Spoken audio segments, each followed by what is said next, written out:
Welcome to the Town of Wasaga Beach Town Hall. This is the fourth one we've hosted in just a little over a year. I'd say welcome on this wonderful evening, wonderful weather, but I think Mother Nature's having a little bit of a moment today. My name is Nicole Rubley. I'm the General Manager of Legislative and Development Services and your Municipal Clerk. This evening I'll be acting as your moderator for the Town Hall meeting. We'll start with the land acknowledgement. The Town of Wasaga Beach acknowledges it is located upon the traditional territory of the Anishinaabe people of the Three Fires Confederacy and the Wyandot Nation. We respect the spiritual interconnection among these nations to the land and to the water, and acknowledge that waterways were the lifeblood of the Indigenous people by trade and hunting routes. We are dedicated to inclusivity of First Nations, Inuit, and Métis people in our future stewardship of the land and the longest freshwater beach in the world. In spirit of reconciliation, we welcome the opportunity of learning to be sustainable caretakers of the land and the waterways for future generations. So before I turn it over to the Mayor and the Chief Administrative Officer for a brief presentation, I just want to go over a few housekeeping. Those who have joined us before are well aware of these rules. First, we ask that you attend one of the microphones that will be located, or they are now, in each of the aisleways. Once you ask your question, the mics do deactivate to allow the panel to respond, and we ask that you keep it to one question just so that we can filter as many inquiries that we do have this evening. We ask that everyone be respectful, of course, when addressing the panel and with one another. Disrespectful dialogue will not be tolerated this evening. And town staff and council respect the opinions of all our residents and want to ensure that proper decorum is maintained to allow for meaningful and respectful dialogue. We'll take questions right till 9 p.m. this evening. And of course, if you have any follow-ups, please know that the CAO hosts open hours every Monday morning from 9 to 12, and our offices are always open Monday through Friday for any inquiries that you do have. Any questions with regards to any identifiable individuals or personal matters of your residents won't be discussed this evening. However, that's when we encourage you to reach out to the pertinent staff to address those for you. So without further ado, I'll turn it over to Mayor Smith. Thank you very much, Nicole, and good evening, everybody, and welcome. As Nicole said, this will be the fourth meeting we've had in just over or just under a year, and we plan to continue these meetings. It's something that you don't see often, where municipalities will come, senior staff and the mayor and council, and sit before you and open the floor to just about anything you want to ask. And there's no good or bad, right or wrong. All we ask is that you're respectful with your questions and you allow us to answer, and that you give everyone else a fair chance to the microphone. So, we do this because I'm here to tell you that this council and this staff is very, very intent, and it is extremely important to us to hear your thoughts and your ideas and your opinions. The one thing I will say that I say at every meeting, at the end of the day, you can ask the questions. You may not like the answers, but I can assure you the answer is going to be the truth. And we all know that sometimes we don't like hearing the truth, and of course sometimes we do. So we're going to be open and honest with you, as always, and happy to start the night with Andrew in a short presentation. I'd just like to point out that all members of council are here with us this evening, which is great, and all of our senior staff and many of our other staff are here as well. So we're prepared to answer your questions. We look forward to it. And just before we get started, Andrew and I were just talking. Can I just have a show of hands? How many full-time residents here tonight? Great. How many part-time residents or seasonal residents? Good stuff. And that's why we decided to do this one in the summer months, because we wanted the seasonal residents to have an opportunity to come out and to ask questions and to hear what's happening here in Wasaga Beach. So without further ado, I'll turn it over to our CEO, Andrew McNeil, for his presentation. Andrew?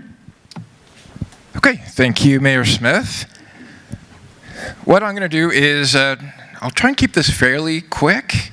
Hopefully I'll keep this interesting.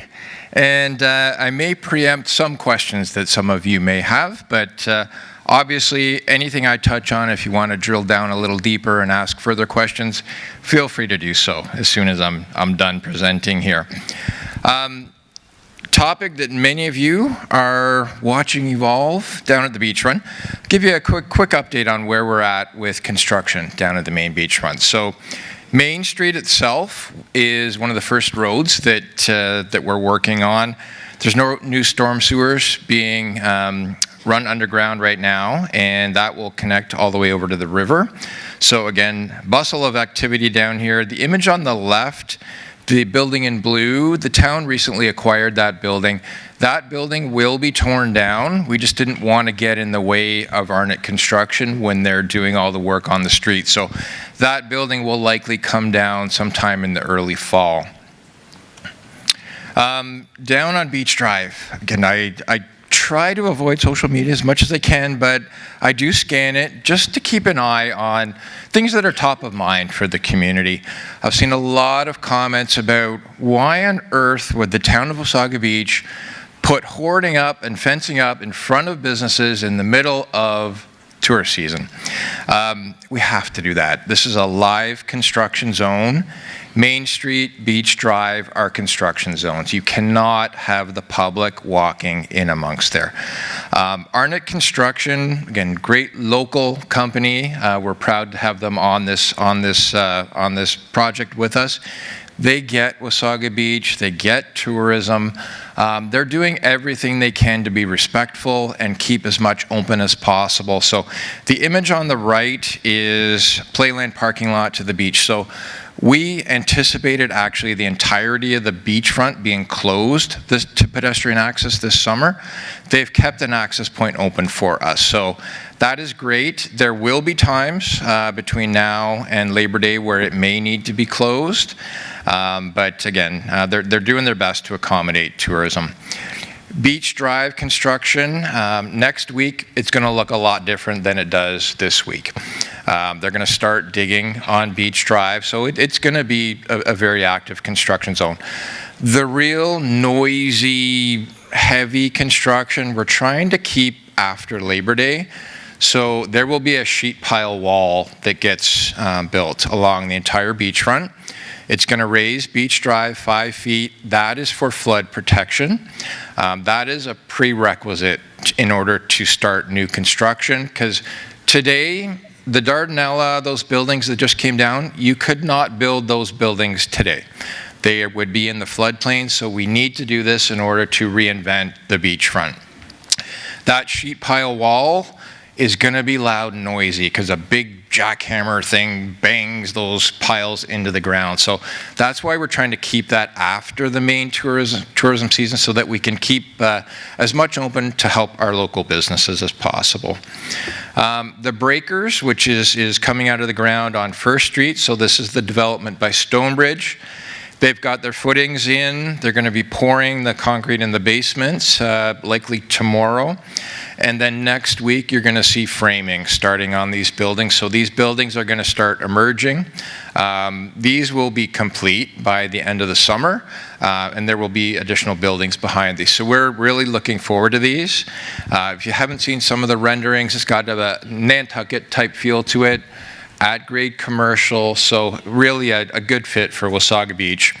For those of you who don't know a lot about the history of Wasaga Beach, we have an amazing, very rich history in this town. Stonebridge has done a great job with their hoarding. It actually got some panels.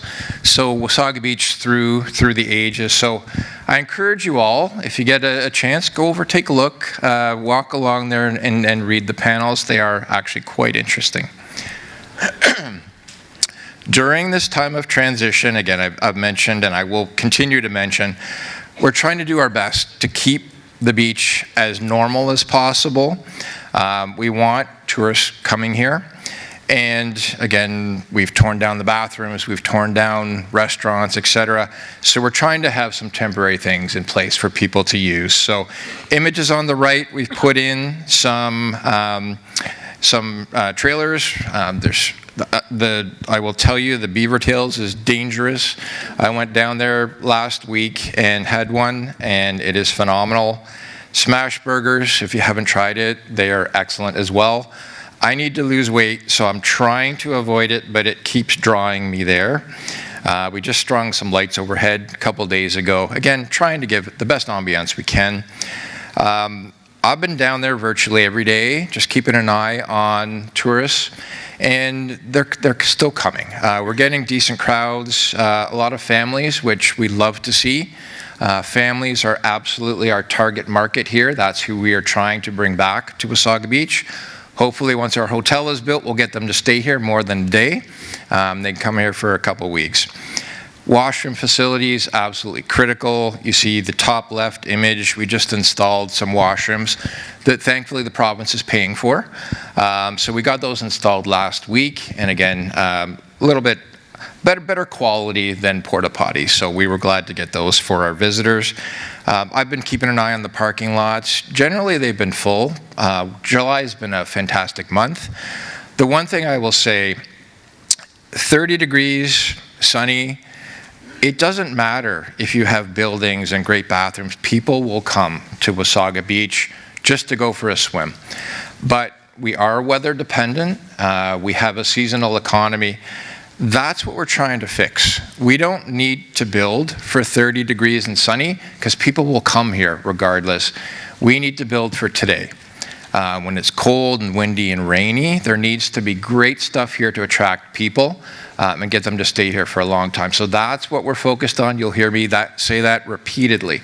We're designing for cold, windy, rainy days, not 30 degrees and sunny. Tourism, we promote the entire town. We are paying particular attention to the beachfront this year, obviously, because we're trying to help the local businesses, but we do advertise and try to bring people to the entirety of the town. I encourage you all, we are all ambassadors for Wasaga Beach. Whether you're accepting a parking ticket, working in a pizza joint, or whatever you do, or you're retired, please spread the word. Wasaga Beach is open for business. We want to attract as many people here as possible and help our local businesses, particularly during this time of transition. I think some people mistakenly think because construction is underway at Beach 1 that the town is closed. That's not true. You all know that. I'm over at Allenwood Beach. Allenwood Beach has been full virtually every day throughout July. We had a rough spring. It was a little unusual weather, a little colder than normal. July's been phenomenal, so hopefully, knock on wood, the rest of this month, rest of August is exceptional as well. Midway, again, this has been a staple of our community for as long as I can remember. I grew up on all these rides. I'm still a big kid. I will still go on these rides with my kids. You'll see me on this Ferris wheel. I'm not quite as cool as I used to be for my children, but they'll come, they'll bring their friends, and again, this is something, bring all your grandkids and your kids out to enjoy. It's a great piece of Wasaga Beach. The 24th to the 27th is when the Midway will be here in Playland parking lot. Memories of Summer, August 30th, we're going to have a Queen cover band will be here down on the beachfront, so looking forward to that. I think everybody loves Queen music. You've probably noticed the Wasaga sign at the main entry point, and there was a bit of construction activity going on here over the last week or so. Wanted to explain what's going on.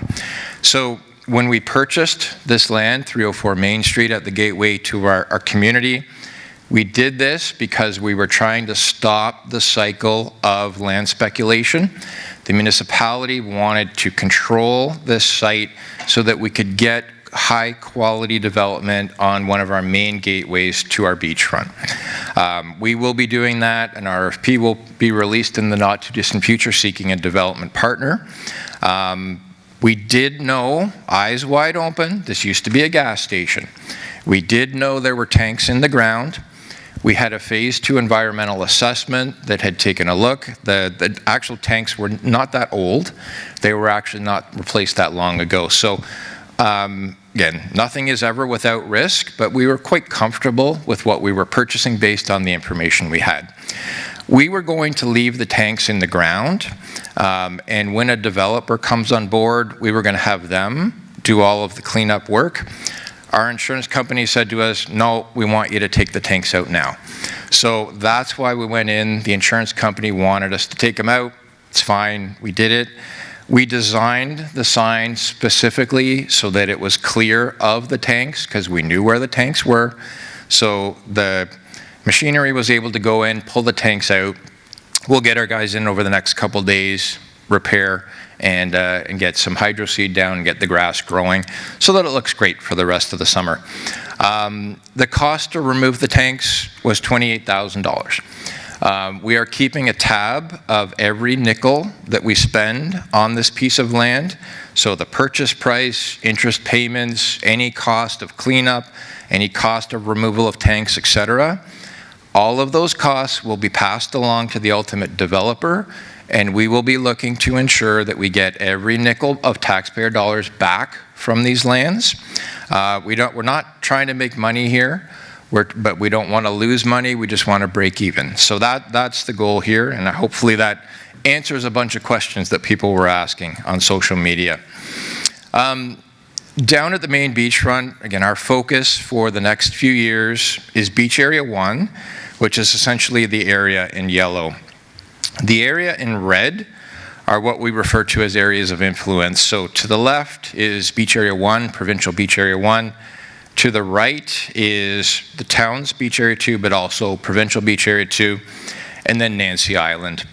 About a year ago, we started very aggressive advocacy for the residents of Wasaga Beach. Council passed a resolution directing us to reach out to the province and see if we can get the province to work with us and actually help us evolve Wasaga Beach, improve Wasaga Beach. Many of you have seen this announcement. I think the mayor's speech absolutely made all of us cry, but it was a touching moment. It was a very proud moment for all of us when he was up there with the premier making some announcements. Many of you have heard what was announced, but I'm going to walk you through quickly. Destination Wasaga is a term that the premier used. Why this is important, the only other place in Ontario that has that name in front of them is Niagara. So Destination Niagara gets a lot of love and attention from the province. They are the #1 priority of the Ministry of Tourism. We are now their #2. That's why they've given us this name.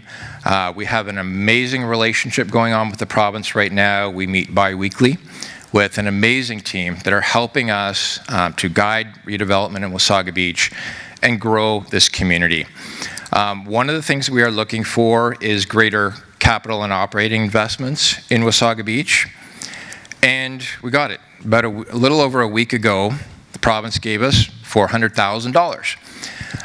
Why this is important, top right, you see some of the bathrooms that were proposed. So they funded that, and those bathrooms have now been installed. They recognize when we're in this period of transition, we need to do things to keep the tourism area vibrant, exciting, so they wanted to help us. So they're paying for the bathrooms, they're paying for additional marketing for the community.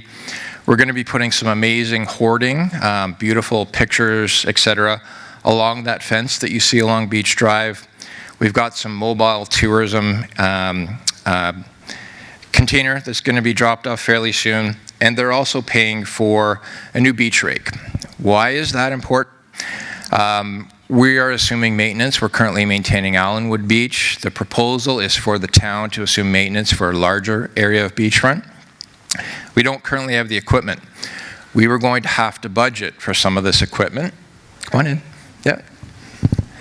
We're going to have to budget for some of that equipment. That piece of equipment specifically is over $100,000. The province paid for it. Why that's important, it's critical that our beach looks great. Every great beach town in the world uses this piece of equipment. It picks up all the fine particulate on the beach, cigarette butts, all other kinds of stuff. So this is a great addition to our equipment and will help us maintain our beaches in a stellar way. We've got a marketing campaign. You're going to see these signs all over the 400 series highways. Every en route station is going to be playing these starting next week. Province is paying for that. Nancy Island, $25 million was allocated to restore Nancy Island. Most of you know the history here. I won't get into that. Critically important building for our community, for the history of this country. It needs reinvestment. Infrastructure Ontario is currently out there doing building assessments to understand the condition of all the buildings on the site. And they're going to be looking at building some new buildings. It's a little early to disclose what they're talking about, but I think there are some exciting things proposed in the future. And the idea here is to evolve Nancy Island beyond just a museum. Museums are have lost their luster. This needs to be something welcoming, engaging. The individual that will be running Nancy Island is the individual that actually looks after Discovery Harbor in Penetang. And he has really turned that into an amazing destination. If you haven't been there, you should check it out because that type of vibe is, I think, what you're going to expect to see at Nancy Island. They got a theater, they have programming for kids. Today, Nancy Island isn't even open for our kids during the school year. We need to be teaching our kids about the history of our own community. But they do amazing programming throughout the year. So we're looking forward to seeing that unfold. One of the things that the Premier announced that kind of flew under the radar was the proposed transfer of significant amounts of land. So approximately 60 hectares of land is proposed to be transferred to the town of Wasaga Beach. This is an incredible turning point in our community, and I'm going to walk you through a little bit about what all of this means. The province currently has a posting up on what they call their environmental registry. It closes on August 11th, and then they will receive all the comments that they have received and then talk to us about what happens next. Assuming everything proceeds, I would expect the lands to come into the ownership of the municipality sometime in the fall. In parallel with all of that, the province recognized that we need to improve these lands. We need a plan for the future. So they are funding a master plan for all of the lands from the mouth of the river to beyond 12th Street. They've allocated about $2 million to help us fund this. I'm a firm believer in using other people's money when they hand it to you. So this is a wonderful opportunity to work with all of you, every resident in this community, to create a community-based plan that will guide the evolution of these significant lands for our community for the next few generations of people. Here is a map, and what you'll notice, the lands outlined in yellow are the lands that we're talking about. So this includes Allenwood Beach from the border of Woodland, New Wasaga Beach, Beach Area 1, Beach Area 2. So essentially from 16th Street all the way to the border of Woodland. Allenwood is already owned by the municipality. The other areas are not, so that it's proposed that ownership would change. All of these lands are proposed to be deregulated and taken out of the provincial park. Nancy Island would not come to the town. That would be transferred to the Ministry of Tourism. By show of hands, how many people were in this room were around in the late 60s, early 70s in this community when all of these lands were initially taken? So we've got a few. I was a toddler. I think I was wearing diapers when this was going on. My sister was a few years older than me. But this is Beach Area 1, an old historical photo of what used to be out there. At Beach Area 1, there were hotels, there were restaurants, there were residential homes, things to do, people's livelihoods. I've showed this image before. This was my family's business. This was at 13th Street. The reason I show this is I want to try and convey what was happening back in the 60s and 70s. We fight a lot on our phones about minor issues, and I wish we would all stop and just help promote moving this town forward. But can you imagine today if the province came to Wasaga Beach and said, all those homes along Shore Lane that you've invested in, that you've built, we're taking them all. All those businesses that you've worked your fingers to the bone, we're taking them all. This was my family's business, Christie's Cottages. It was in our family. My great-grandfather built these. At the time, these were one of 2 establishments in Wasaga Beach that were AAA rated. So these were some of the best quality accommodation. We catered entirely to American tourists who came up here and stayed for weeks, if not months, on end.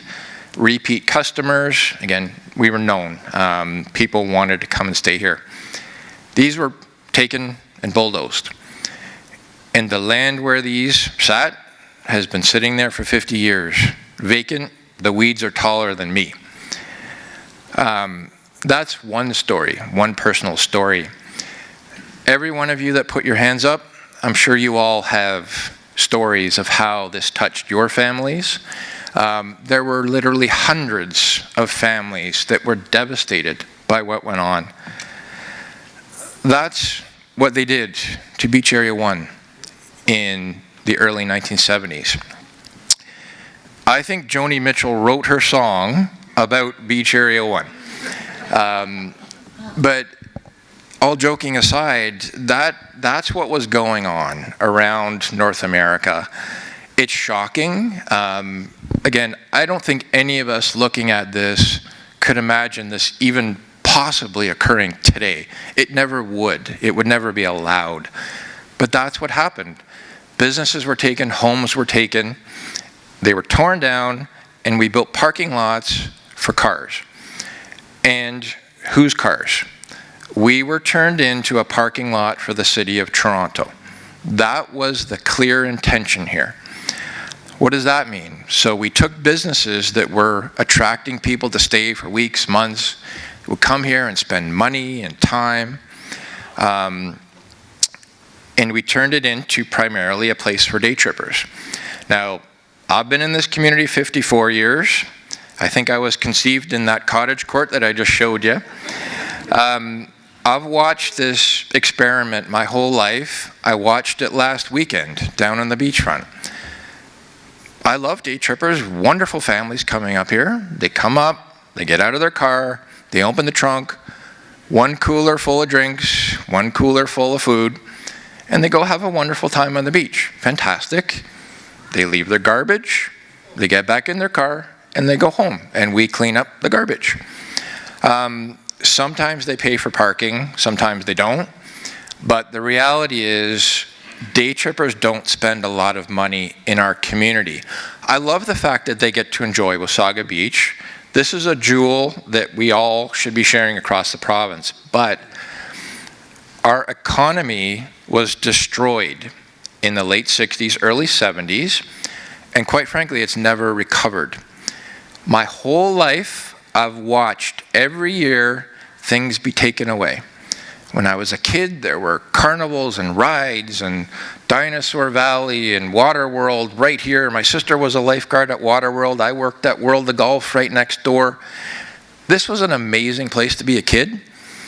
All that stuff is gone. Every year it got taken away. The reason I'm saying this is the opportunity of a generation of all of our lives to fix it. We have an opportunity to create a plan for the future. We have the ear of the Premier and all of his team that are willing to help us and invest and make things happen here. These opportunities don't come along often. And I will tell you, we do have the ear of the Premier. The Mayor has a wonderful relationship with him. The things that we are getting are phenomenal. So this is the time. I call this lightning in a bottle. We've got lightning in a bottle. Now let's create the plan. Now let's make things happen. We've already started, but this is the time for wonderful things for Wasaga Beach.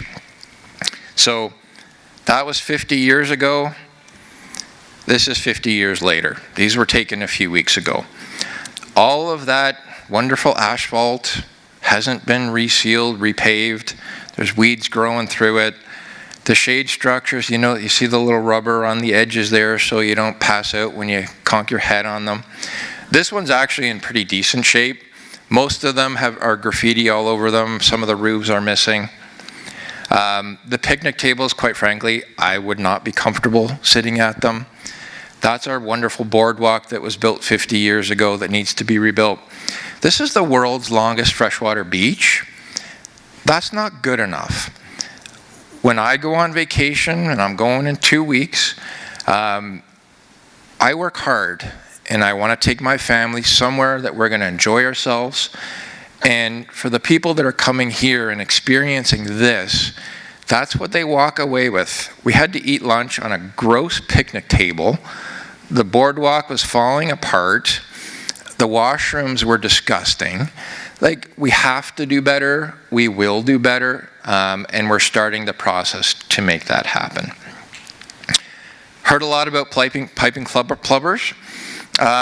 These are cute birds. I love plovers. I think you'd be hard-pressed to find anyone in this room that doesn't love a plover. How could you not love that? Interestingly enough, there's a little panel on Stonebridge's hoarding that explains a bit of the history of plovers. We're meeting tomorrow with Birds Canada. The head of Birds Canada is coming here to chat with us about how we can work together to ensure plovers continue to prosper here. The one thing I will say about plovers, they're a very sociable bird. If you ever walked along the edge of the water, they walk with you. I think I've shared many times, I have a place down in Florida on the Gulf of Mexico. I still call it the Gulf of Mexico, not the Gulf of America. That's where all the plovers go in the winter. There are literally thousands of plovers that come to the Sarasota area. So when you walk along the beach, they're all just walking with you, playing in the sand. They're not bothered by you. So one of the things we want to chat with Birds Canada about is management practices and understanding how we strike that balance between making sure we respect plovers, allow them to thrive, but also allow all of us to use the beach and enjoy a pristine beach. There is a happy compromise. I will tell you, down in Sarasota, they do that. The beaches are pristine and the birds thrive. That whole area is a bird sanctuary. So can be done. So we're looking forward to our meeting tomorrow. I won't go into detail on this, but every municipality, you look in our official plan and you will find Wasaga Beach wants to become a sustainable community for future generations. Every municipality has that word in their official plans. There are 3 pillars of sustainability: social, environmental, economic.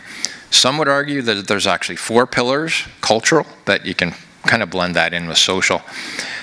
The challenge over the last 50 years, when Ontario Parks first created the Parks Master Plan in 1978, the mandate of that master plan was really working with the municipality, locking arms to ensure a sustainable community. And you did that through social, environmental, economic efforts. Over the last few decades, the sole focus has become the one pillar, environmental, with very little consideration towards economic and social.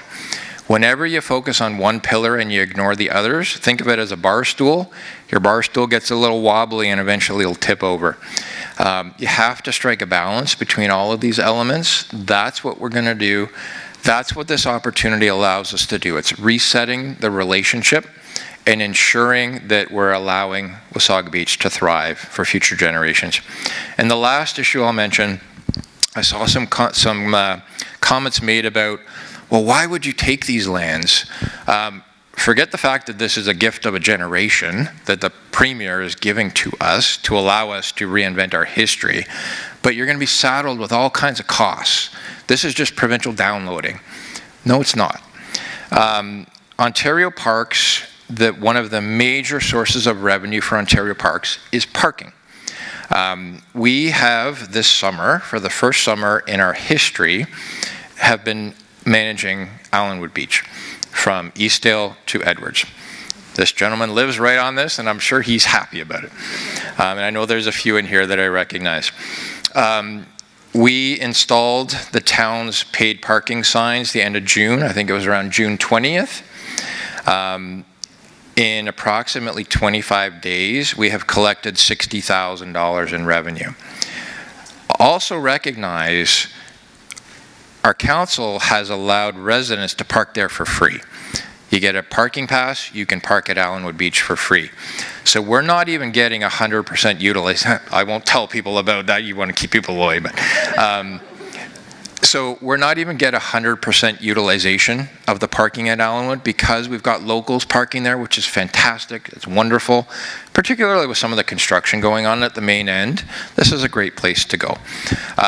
So at not 100% utilization, that is phenomenal revenue that's been generated in a very short period of time. Cold spring. So next year, hopefully the weather cooperates a little bit better. People get out there earlier in the spring. We can generate some great revenue. That's going to be the model that helps us in Beach Area 1, Beach Area 2. There are about 170 parking spots at Allenwood. Just in Beach Area 1, there's over 600 parking spots.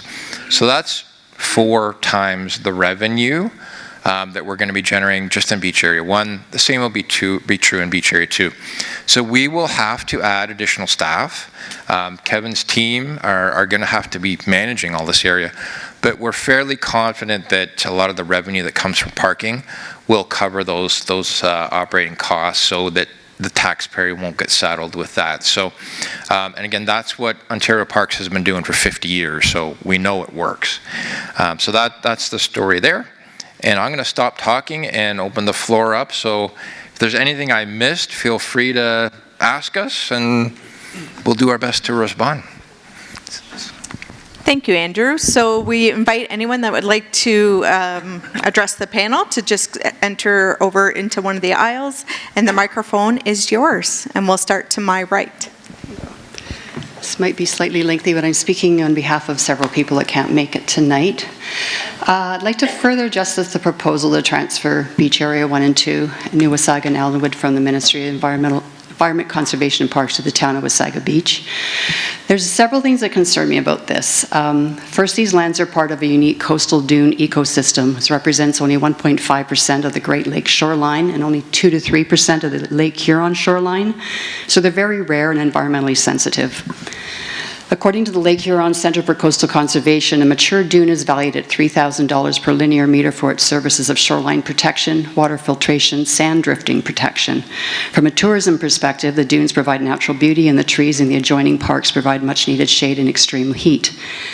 Many of the trees that are part of the red oak white pine savanna that borders the open sand prairie and prairie heath habitats have been removed in past decades for houses and cottages, and shorelines are hardened with retaining walls, which has destroyed large portions of the dunes.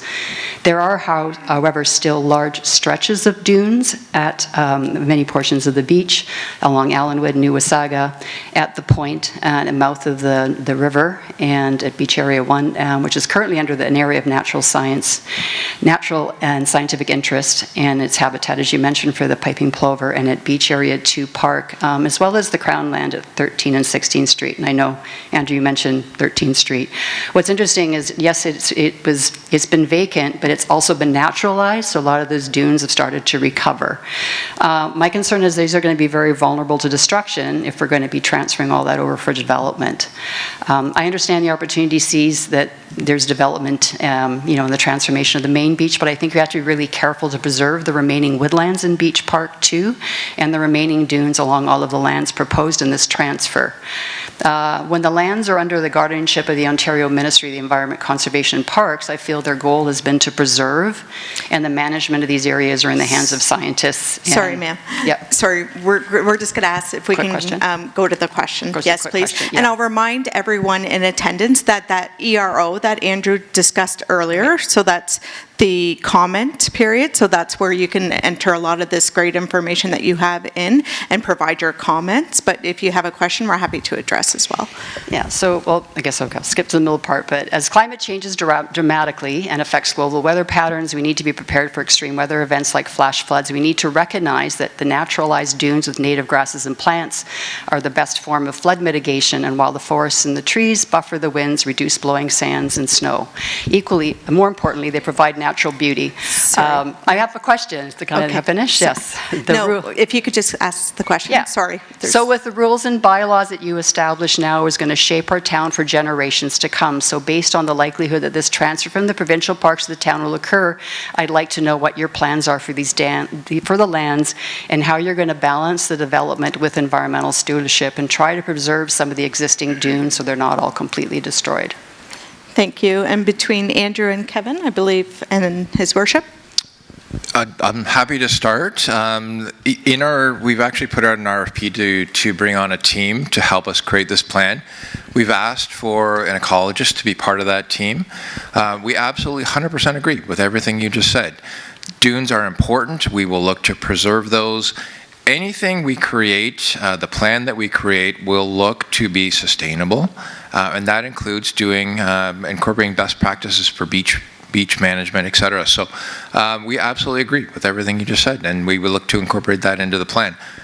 You saw what the province did back in the 60s and 70s. I don't think what they did was responsible. We will do better. Thank you. And the gentleman to my left with a shirt that I fully agree with. Hi, so my parents moved here 3 years ago, and it's just a wonderful place. I'll be moving up here within the next year or so. This is more just like a quick suggestion that I hope helps regarding the fireworks on July 1st. So we went to Beach 5 to see them, and there was probably about 100, maybe 150 people, and then we looked down the different beaches, Beach 4, 3, 2, and it was packed. It was packed. In all the announcements, nobody said kind of how much you would not be able to see them from these beaches. So for example, there was a wonderful family, there was about 40 people, definitely from overseas, I think maybe India or somewhere around there. And they came up and asked us because we get, on the radio and stuff, they say, come out, see the fireworks. So we all went to Beach 5 and sat down and we're all waiting to see them. And then you just couldn't. It was so tiny that you're sitting there and you're like, is this the actual fireworks? And then the whole family came up and they're like, is that the show? And we just didn't know. There's people coming to us asking, nobody knew. So we ended up leaving, and then we drove, and we're like, my parents live past Beach 1, or it was Beach 2 where it was held. So we drove past Beach 2, and it was amazing. It was an amazing show, and it was super beautiful. So I just think it would go a long way to announce on the radio, something to the effect of don't go to Beach 5 or 4 or something like that, because you won't see them. Like there's about 500 people in the beaches that just did not see it, and unfortunately, I feel like there'll be a lot of people, especially for visitors from overseas, that would have gotten a very bad impression of the fireworks show because they're coming from countries with giant fireworks, and then they're like, oh man, this is a Canadian fireworks show. So anyways, that's just... No, thank you so much. That's excellent feedback. And our Director of Communications and Intergovernmental Affairs is here, and I'm sure that she's marked that recommendation down. Thank you so much. Ma'am, to my right. Just one comment before I ask my question. I'm happy that you're getting a consultant on to sort of reimagine what the beach could look like. I hope that you're looking beyond our back door, more globally, at someone who actually embraces the concept of working with the environment and looking at innovative approaches, which I hope I've heard that that's what you're going to be doing, looking at integrating develop into our already beautiful beachfront. I understand there's been work on a tree bylaw, and just a comment, I'd like to know the status of it. I am concerned about it because if we continue to allow clear cutting, even on individual properties, pretty soon everybody that thinks they're looking at their neighbor's trees, in decades to come, we're not going to have a tree canopy. And so, I think what we want to do and what you're saying you want to do is you're capitalizing on the natural beauty to support tourism and drive economic development. So I'd just like to know what the status is of that. Thank you. The tree bylaw is definitely on the work plan. The Director of Planning is here, and he can correct me if I misspeak. So currently the Planning Division is completing the official plan and the West Secondary Plan. So after that is complete, then the focus will be with the tree bylaw, and there will be consultation on that tree bylaw. So you will see that this year. Yes, sorry, public consultation, my apologies, yes. You're welcome. Sir. To the extent possible, can anybody in the panel be more clear or bring clarity to what is going to happen with the lands? Is the province transferring to the ownership of the town of Wasaga Beach? Is the province going to maintain the ownership of the properties? Then Wasaga Beach will benefit when the properties are sold by the province. And as far as the point's concerned, as much as you can, just for social media purposes, could you touch briefly on what could possibly go there besides just parking spots? Yeah, so the consultation that the province is currently doing on the environmental registry, in that it states that the proposal is to transfer ownership to the town of Wasaga Beach. So that is what they are seeking consultation on. I assume that will likely be what happens, but again, we have to wait for the process to work through, and we will know more after it closes and after we hear the feedback from the province. So in terms of what goes on these areas, this is a complete clean slate to figure it out. If I was to spitball some things, there has to be parkland, there has to be parking.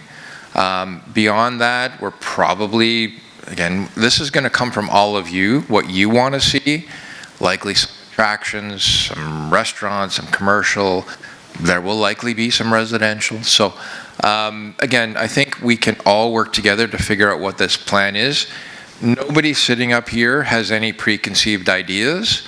I think we're walking into this with a clean slate. I will guarantee you this will be a community-based planning process. We will hold workshops, we will hold charrettes, etc.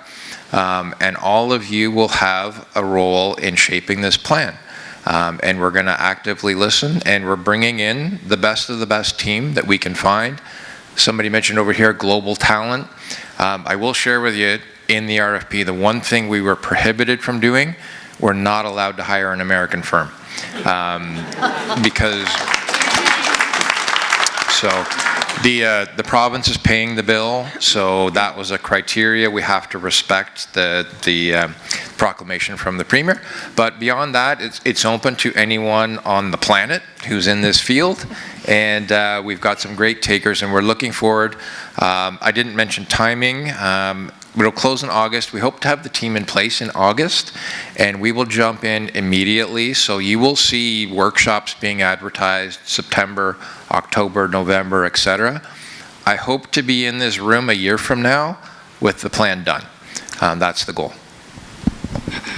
Thank you, Andrew. And ma'am, to my right. Okay. Whoops. I know what I just did. Fiona Reiner. Andrew, just first a quick observation. There are only 84 nesting pairs of the Great Lakes piping plovers in the entire Great Lakes, including Michigan.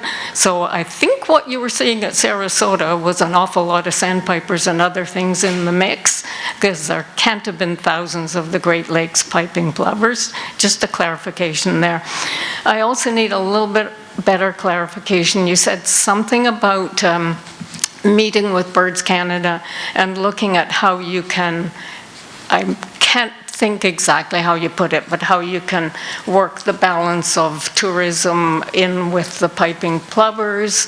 You sort of said that in the context of Sarasota, pristine beach. And so I really do want to ask the question. The area from Spruce Street to the point has been very carefully nurtured as very natural habitat, very natural land, full of dunes, full of vegetation. I have participated in planting marram grass to protect the dunes. Many, many things have been done to that area, which people don't realize is an excellent, healthy, natural section of beach. And going right down to the point, where there's been since the 1990s an area protected for any migratory birds. So my question is, exactly what are you going to do from Spruce Street to the point with the section of beach? Exactly what we're going to do is sit down with you, who are one of our local experts, and we're going to get feedback from you and learn from you and help incorporate your ideas in the plan for the future. I hope that's a reasonable response. We are willing to learn. You clearly know more about the local plovers than I do. And it's quite possible that I've mistaken for another plover for, I know there are different varieties of plovers. I will share with you, I have seen plovers in Sarasota with Wasaga Beach tags on them. So they do come all that far. But again, I watched them hatch. Yeah. So again, we want to get this right. This is a generational opportunity to get it right. Being environmentally responsible, protecting endangered species is part of getting it right. So again, this is whatever your interest is. Yours is plovers, and I'm sure there are other things, but we'll meet with you, we'll talk with you. That's why we're doing this tomorrow with Birds Canada. So that's part of the process. I look forward to the opportunity. Absolutely. Hello, my name is Barbara LaFlèche, and my question is about housing. The cost of housing is forbiddable for most people, and I live at 175 Zoo Park, which is Simcoe County Housing, and I know our Mayor, Mayor Smith, as well as Mayor Measures from Clearview, are on the board of directors for Simcoe County Housing.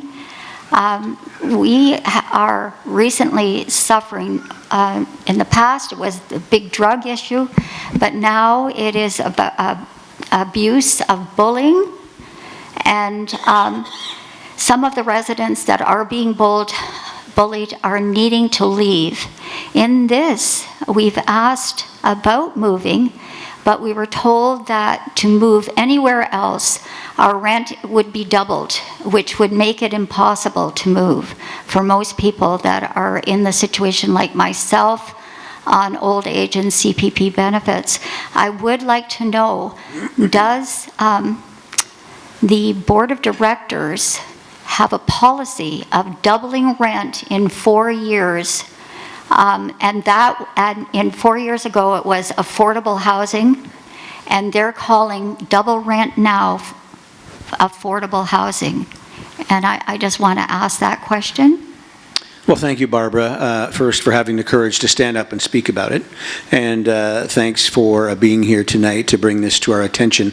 However, I will tell you, you're not telling me anything that we're not aware of, the issues, not just at Zoo Park Road, but at any county housing. There are many different issues. County Council as a whole sits as basically the board of directors for Simcoe County Housing, and myself and Deputy Mayor Snell are included in that. What I will tell you is that no, we're not in the habit of doubling rents, but it is a complex rent scenario when it comes to county housing. County housing, Simcoe County Housing Corporation has many different types of rent in different types of buildings in different areas. And for example, Zoo Park Road has several units that are geared to income. So 32% of an individual's income is the rent that they would pay there. That's for some of those units. Some of those units are rented at full market rate. Yes. Some of them are rented at 30% below, 20% below, 10% below. And we try to do that and spread that out through all of county housing so as that we have a good mix of individuals and people and income levels living in these Simcoe County housing complexes.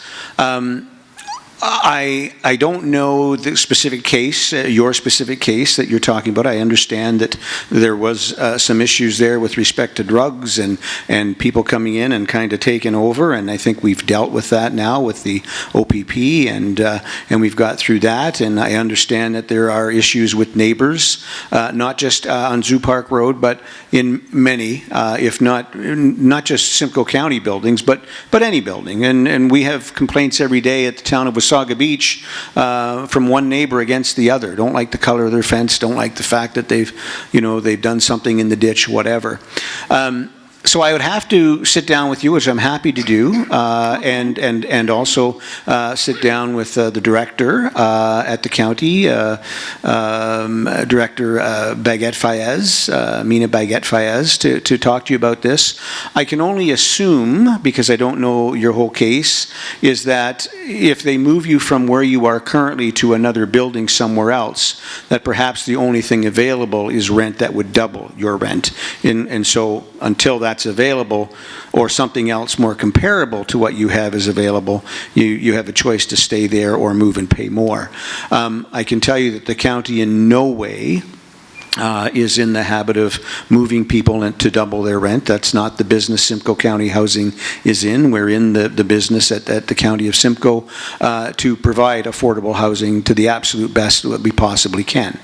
And I can tell you we're building buildings right now where Rose Street in Barrie is a good example. That's going to be a large complex, and there'll be rents in that building on the upper floors that will have views over one of the lakes in Barrie that will be above market rent value. And the reason for that is to help subsidize those lower rents that are being given out within that building to help pay for the subsidy. I understand that you spoke with Michaela today on the phone, if I understood correctly.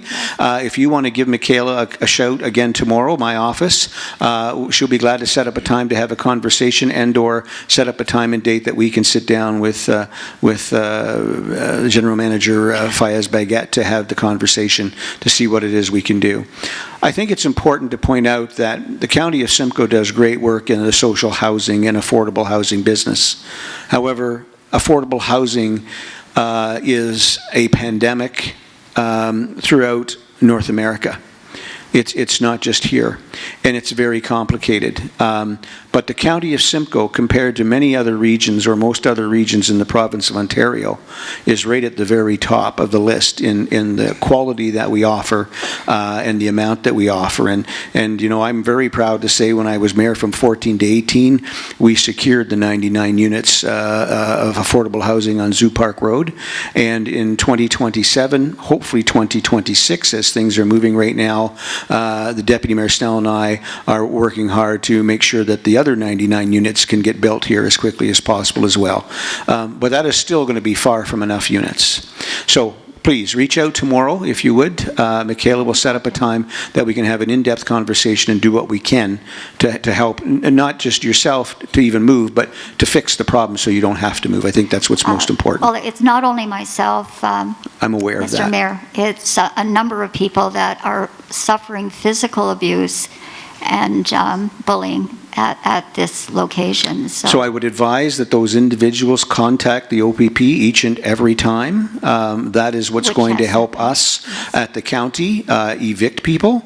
And we've been through this process. And I can tell you that we even went above and beyond the normal protocols on the Landlord Tenants Act, because the Landlord Tenants Act as it is today makes it very difficult to evict people. But we have a process that our staff at the county have tapped into that helps us to move that process quicker so as that we can get the bad apples out.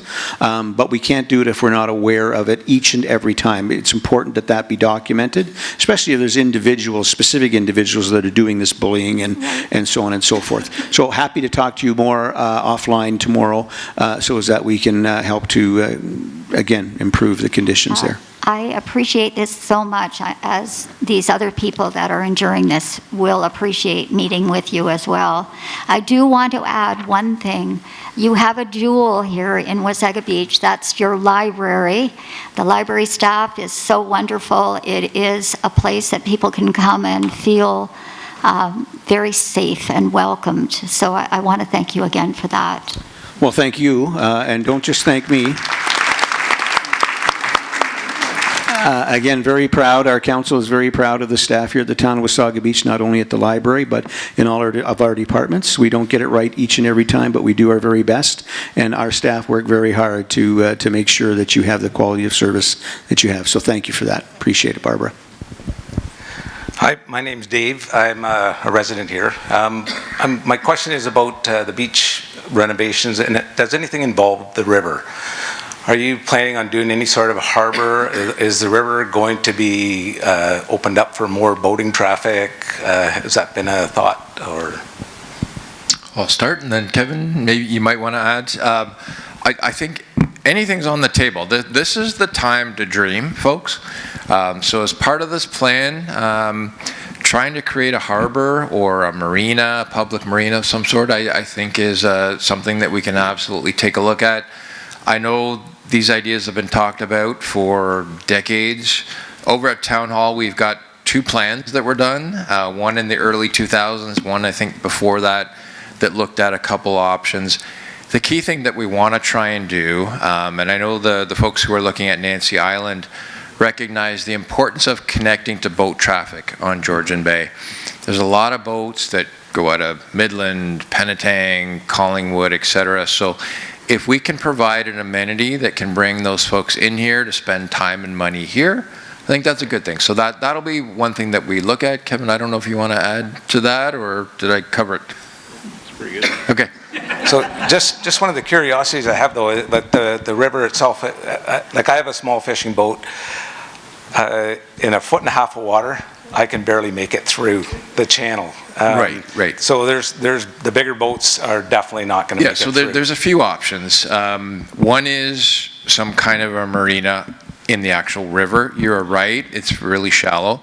If you want to accommodate bigger boats, you got to go out in the bay, which would require some kind of a break wall. It's a little more complicated. You're impacting currents, etc.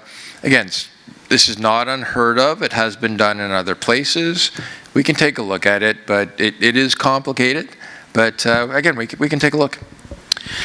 And I'll just add to that. It's something that has been talked about in Wasaga Beach for many, many years, and that is having a proper harbor in and or around the mouth of the Nottawasaga River. Our river depths are very dependent on the water levels in Georgian Bay.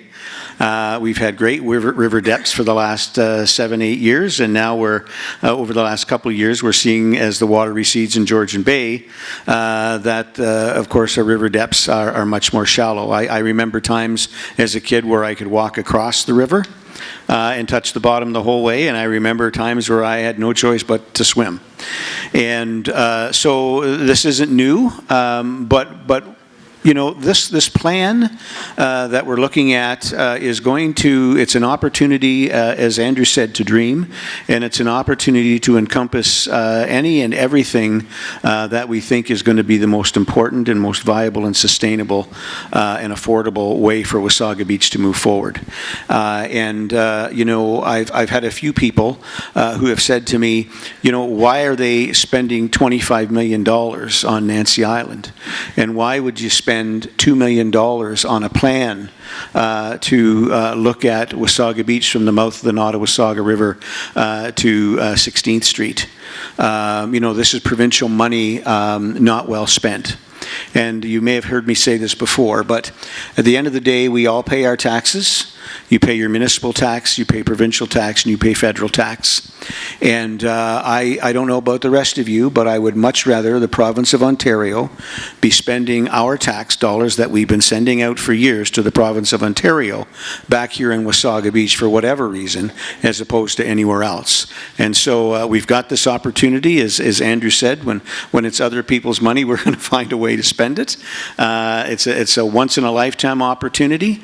This is the first time in the history of this community where we've ever had a sitting premier come to Wasaga Beach for any announcement. And the announcement was huge.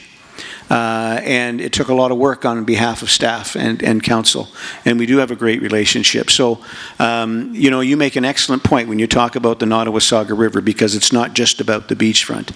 And I can tell you that I am very confident that this council and our senior staff, and all our staff for that matter, are very, very aware of the importance of our beachfront, very, very aware of the importance of the Nottawasaga River in our history. And we are going to do our darndest to make sure that we get this as right as we possibly can.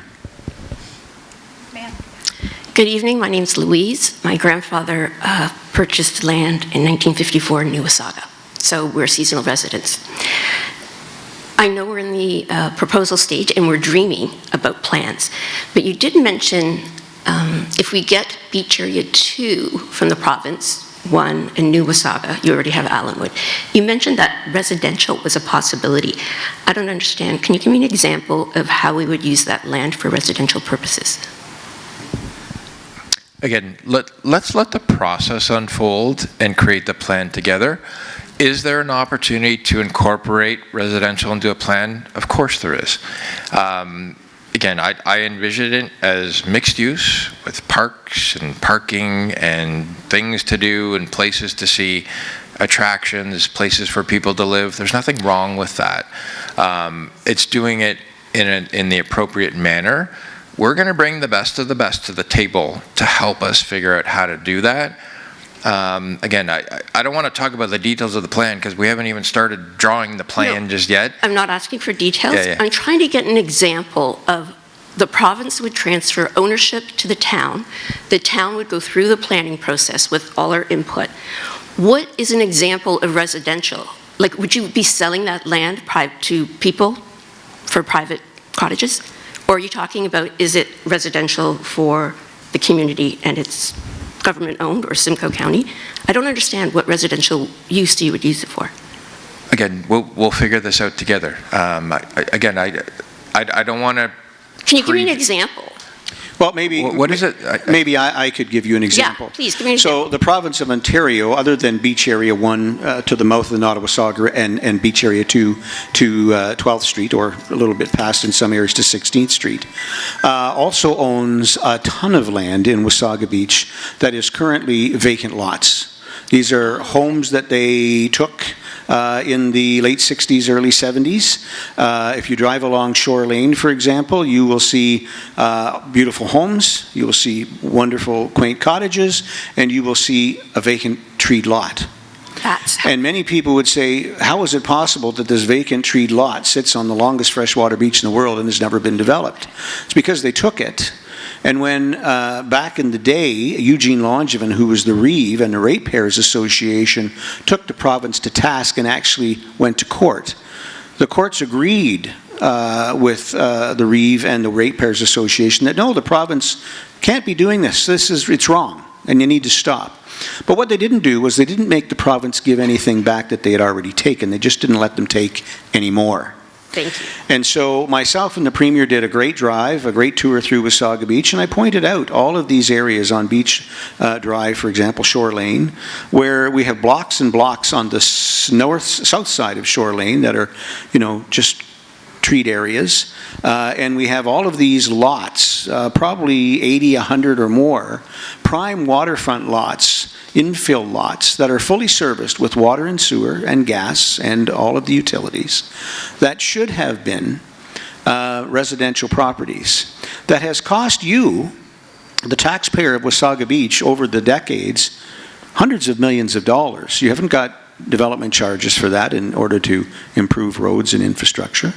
And we've lost all of those taxes for perpetuity. Now, we were getting taxes on a lot of those properties at a very basic rate for vacant land. But in 2015, I believe it was, the province then decided, well, we shouldn't be paying that much tax here, so we're going to take all of those vacant lots and we're going to pull them into and include them as part of the provincial park under the park boundary. So now we don't pay any tax.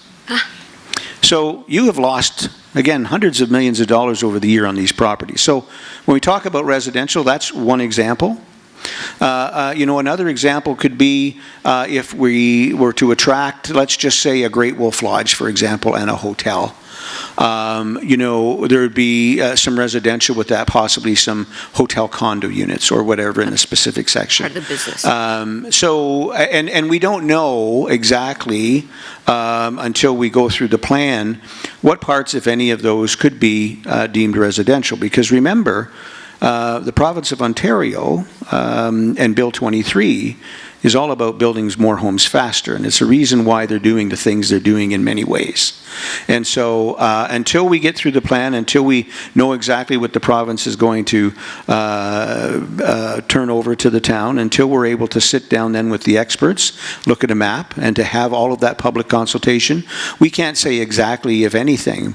But I think what Andrew's saying today is we're putting it all out there, because what we don't want is to come back here in a year from now and say there's going to be a small section or a section of residential here, and everyone to say, oh, you never mentioned residential.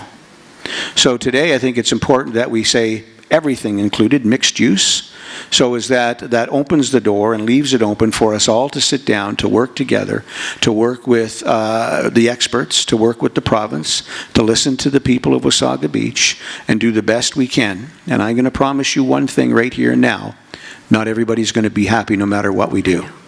But we're going to do the best we can. I hope that helps. Yes, it does. Thank you. I didn't realize to the extent of the land that the province owned. So that was an excellent example. Thank you. Just keep in mind, folks, that the province of Ontario and the provincial park is 25% of the total landmass of Wasaga Beach. It's unheard of in any other municipality.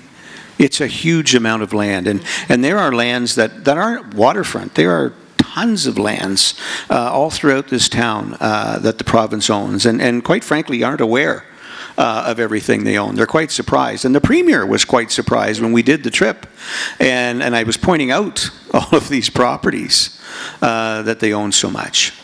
Yeah, I think it is a surprise. Thank you. Thank you. Ma'am?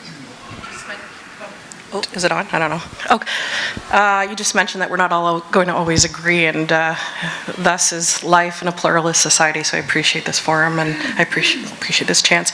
I want to say 3 small little preemptive things. 1, I'm really tired, so possibly my questions aren't cogent or articulate. Number 2, I'm a recent transplant or transplant in process. I'm from KW, and we just recently bought a property last year, so hey, new neighbors.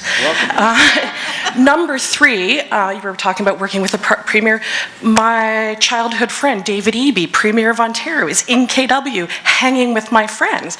And I walked out on a dinner party so I could make it here on time. So I'm just telling you that because David's pretty busy usually, and the fact that I would kind of stick it to him a little bit and not show up when he made an effort just goes to show how much I really care about my new community and how much these questions matter. So with that, 2 questions. The first one, so I'm a teacher. I was shooting the breeze with my friend Alan Woodhouse, who's a bird scientist, funny enough.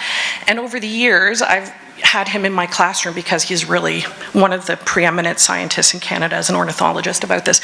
And so, you know, things to talk about. I talk about things that bore him, and he talks about things that bore me. But I mentioned this whole bird thing, and he hadn't heard of it. And I just didn't know sort of how I could be of help, perhaps. So he, you know, one of the key lessons he always tells, because in grade 6 science, one of the things we have to talk about is biodiversity. That's a big unit that's mandated in grade 6. So he always talks about, you know, certain species in the grand complex categorization and classifications of animals and things is birds and bees and things like that. How do I help? Because I don't know. Now granted, school's been over now for almost a month and I haven't seen him since late May, and things obviously have changed and I'm a busy mom.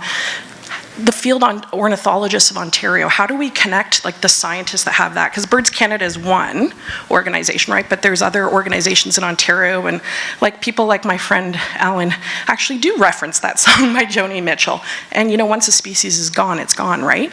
And so I'm sure he and his friends, and he's very tightly networked with some of the top preeminent bird scientists in Ontario. How do I facilitate that dialogue? I'm new, I don't know how your government works. What can I do to help? I'm going to give you a card. Sure. And let's chat. Okay, and then I'll forward it to Al. And sorry, for your second question, I think you missed the preamble. So we do ask that you just get back in line, and we're going to allow everybody one question, and then we'll flip-flop. Sir. Hello, my name is Shane. I live at 175 Zoo Park Road with Barb. I'd like to elaborate on an underlying problem Barb touched on. There are at least 5 women that I know of that have either been harassed, have been threatened. They're all elderly, and they've tried to get out of that location.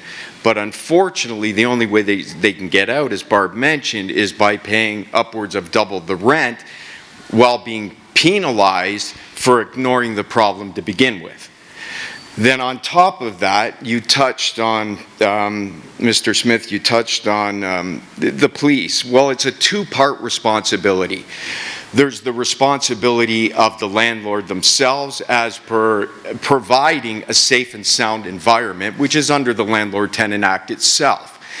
Then on top of that, I'm going to read just a little bit. I'll make this as brief as I can, but this is extremely important. I've even reached out to your office, and I'd like to speak to you again.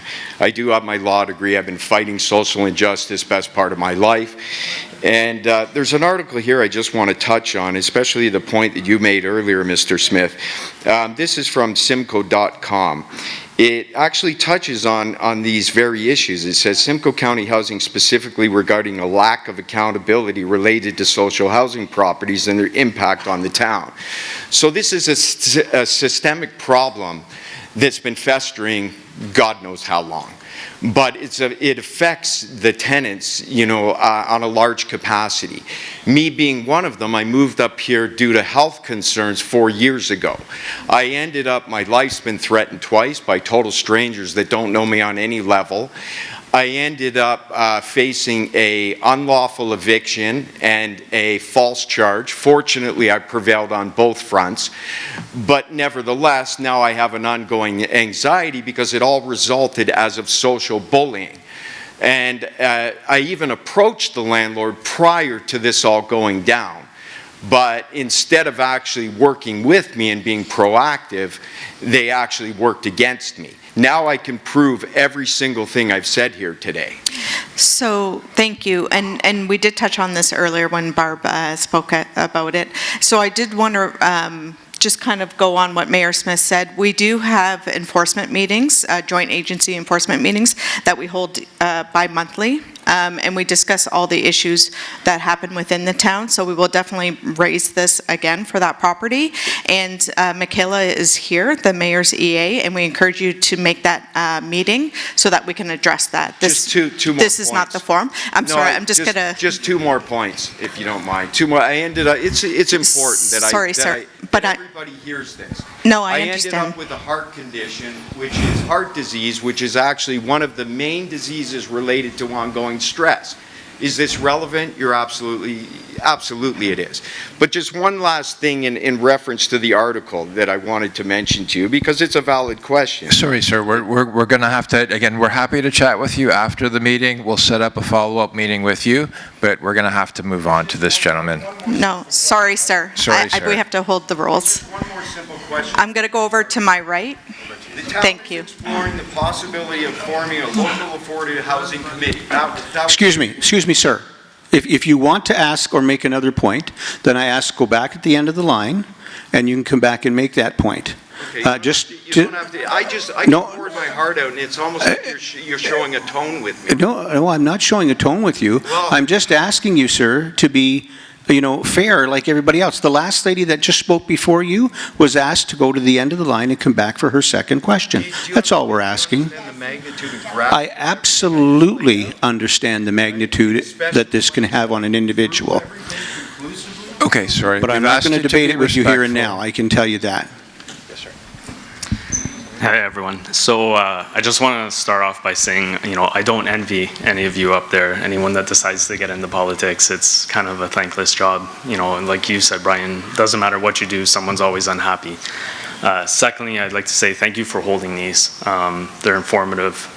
I appreciate it. It's nice to be able to come out and attend something like this.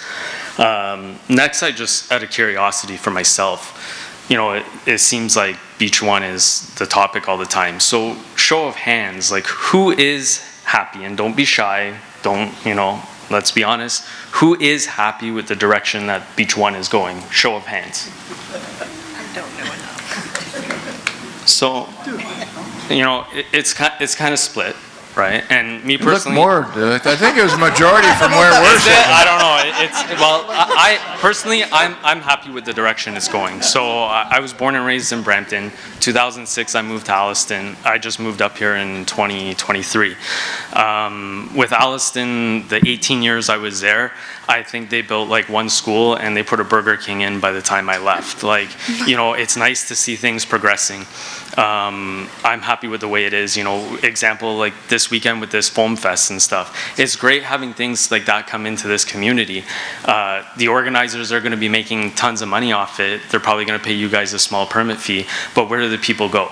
They go to Collingwood, they go to Barrie, because there's nowhere for them to stay up here. And then secondly, you're crawling through the mud. Do you want to go out for a nice dinner? Like, you know, hey, let's go for a nice dinner? No, you want to go to the hotel, you want to shower, you want to change, and you decide to go for dinner. Where do they go? They go to Collingwood, they go to Barrie.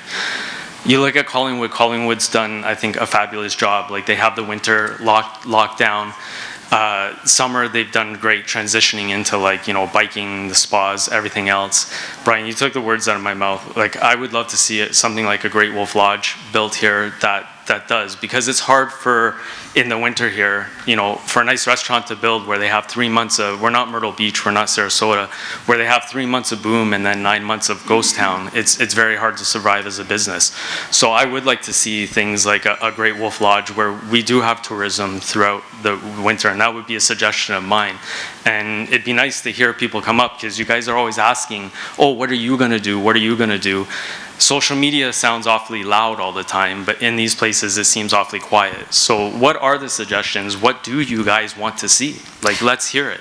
Thank you. And thank you very much. Thank you, sir. And that forum will be available through the public consultation process, but I'll turn it to Andrew. Yeah, and thank you for that. You're absolutely right. That's the goal here, to build a dependable destination year-round.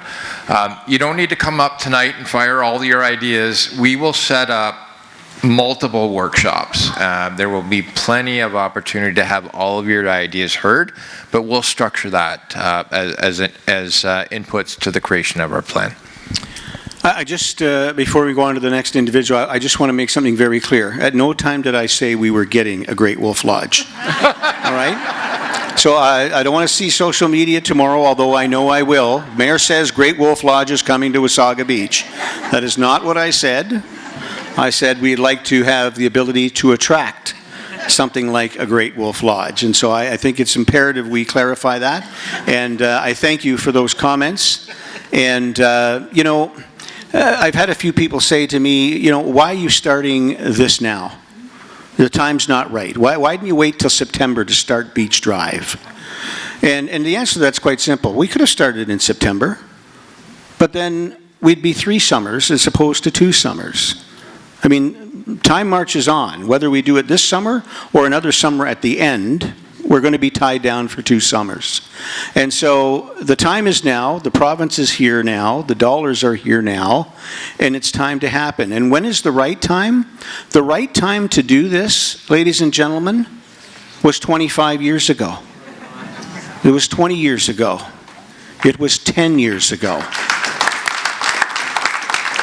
You know, lots of environmental people in this room. When is the right time to plant a tree? Yesterday. So it's fine for some people to say, you know, this is the wrong time to start. I'm sorry. I vehemently disagree. We're late starting. We're way late starting, and it's time that we move our wonderful, great community forward. And this council is intent on doing that. Sir to my left. I just want to thank you guys for giving us the opportunity to speak to you. I've been a new resident here in Wasaga Beach for the past 2 years, but I've been coming here since I was crawling on this beach way back when. I just got a quick question. It's got an A and a B to it, but I'm going to ask it anyways. Can we get an update on the old arena, what's happening, and what's happening with Costco? And I'll sit down. So, before Andrew answers, I should have bet money on this, because earlier today we were saying, you know, I think anyone's going to talk about Costco. I said, and I would have been part wrong, it's going to be the first question. Because I can tell you no matter where I go, or how important things are, or how good and bad things may be, Costco question comes up every time. Andrew? Yeah, and in fact, Sandra at the back, we were talking this afternoon, put a Costco slide in. No, I'm going to see if somebody asks. So I'll start with Costco. Sorry? I'm just shaking things up a bit, starting with B. Costco is in, they've got their third submission for site plan in. I think we're pretty much there in terms of issues related to the development, so I think you'll likely see approvals fairly soon. I still don't know when shovels hit the ground. We're hopeful this year. It may be spring, it may be fall. I just don't know. They haven't conveyed that to us. What we do control is when the plans are at a stage where they can be approved. They're very close. I suspect there will be formal approvals, in a matter of a couple weeks. So hopefully that'll translate to shovels hitting the ground fairly quickly. The other question you asked was the old arena. There is activity on the old arena. We have been asked not to disclose just yet what that is. I will share with you it involves the province. So we are talking with the province. We are pursuing a use with them. I'm hopeful that that will be able to be made public fairly soon, but things are progressing nicely, and I think you'll all, once you hear what it is, will be quite pleased. So that's in the works. Hopefully we'll be able to share that shortly. Thank you. Question here. Hey again. So I pulled up my Google Maps because I freely admit, newbie, don't know my geography so great. I just know where I park my car. And what I also know is that I no longer have access to the beach near my house. And so I have a property between Eastdale and Archer Road. And used to be able to use these paths to go down to the public beach and got shooed away. And of course, I'm a geek and I like researching things, so then I contacted the archives and got the historical records and saw that that land had been gifted a long time ago to the public. And I'm not clear, and this is what I need your help on, is that section of beach part of the part that was on that map? And what's the plan specifically for that area? Because that area is largely like, where you put the parking stuff, largely residential, largely quiet. And that bit further, I can't really imagine that those paths that went down to the Provincial beach along that section is really, with all these people's places backing on the beach, you're really gonna put up a Ferris wheel in someone's backyard? Like, that would be obnoxious. What's the plan? So there's actually gonna be another meeting. So I am looking at scheduling another meeting 2 to 3 weeks out. It'll be heavily advertised on our social media platform. Okay. We do have legal counsel attending that can really provide that history for everybody. Okay. So look forward to that meeting. It'll either be here or the Recplex. That hasn't been determined. Okay. And I encourage everybody, so we did a mass mailing to beachfront owners about the Comprehensive Beach Access Project, right, probably about a year ago, and I asked everybody to subscribe to the Engage Wasaga page, and out of 6,000, I think I had about 50 people register. I might have closed on my property after that one. No, that's okay. So visit our Engage Wasaga page, and all the information, the meeting details will be there, and social media will also advertise, and that's going to be everything with regards to what you just asked. Slight follow-up question. Is that like a, I'm telling you what's happening, or is that a, I'm involving people, we're still taking input on It's an what's happening? Informational meeting. Okay. So stay tuned for more details. Thank you. And it's, sorry, can you repeat the engaged? Engage Wasaga. Thank you. Okay. You're welcome. Sir, to my left. Hey folks, good to see you again. Rich Halliday, Senior Production Technician for Drayton Entertainment and Kings Wharf Theatre. I think I emailed Andrew about the possibility of meeting with your architects, because of course in Backstage Murmurs, people say, build it and we will come, with Drayton as well as various major production companies. So the question is, can we meet with the architects to nudge the possibility of an exterior entrance to the theater where they can build a marquee so you can indeed engage major shows instead of just local high school productions? Because both Drayton and, major production companies said they'd come and they want to build you the big name. So like, it's the mandate was, can't enter through a high school at $150 a ticket with banana and peanut butter sandwiches and smells in the lockers getting to their theater seats. They would love you to, I'm just the messenger backstage there, and they would love you to be able to talk to the architects about getting an exterior entrance to the theater where they can marquee. I think my mic's on, yes. So that the conversation's been happening. Actually, Alex Mastakis has been involved in the process, educating us, helping us, giving us guidance and input. We recognize with the theater, we don't have that expertise in-house, so we reached out to people like Alex, and he's the CEO, I think, of Drayton Theatre, so Kings Wharf Theatres and all the ones across the province. So we're getting some good input and good advice. He's my boss, and it's him and David Conley, our new artistic director, that have asked me to be the messenger. But I'm glad to see that it's already moved that forward fast. Yep, and he looked at the stage for us, said, you don't have an exit stage left, so he's got an eye for detail. Really appreciated his input and really helped us. Yep, if you build it, they will come. Thank you. Thank you. Ma'am, your next question? Short and succinct. I was just wondering if Beck Square, the little parkette that's behind the liquor store, I stumbled upon that quite by accident because I'm always intrigued with massive trees. There's 3 old maple trees I think are about 200 years old, and I noticed right now they're standing behind where the first stage of the development is. Is that going to be preserved? Those 3 trees and Beck Square, that little memorial. Throw this one to me, Andrew. Thanks a lot.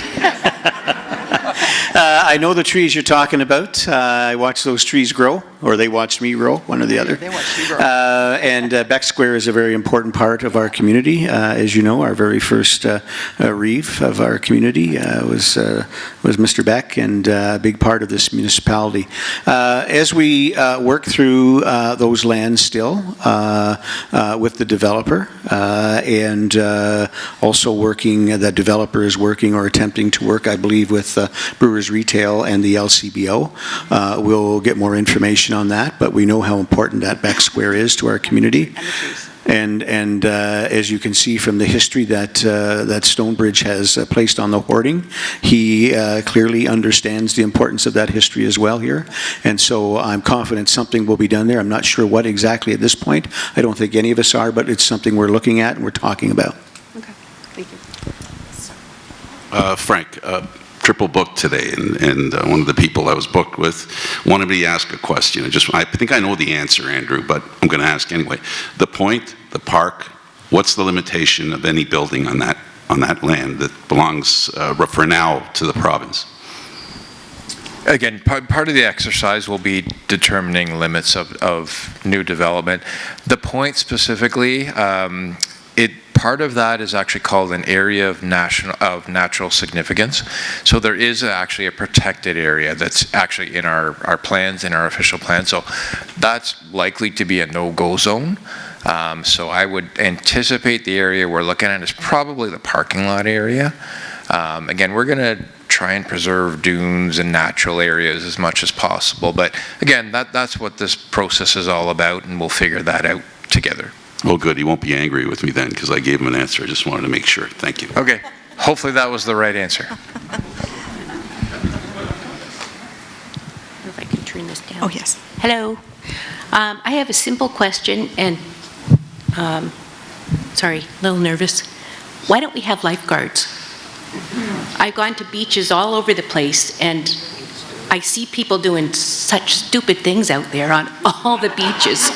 Why don't we have lifeguards? I watch our Wasaga page, and they show pictures of the old days when all the lifeguards were there, and it looked like they were having fun. I have relatives who are lifeguards. I mean, we need them. Why don't we have them?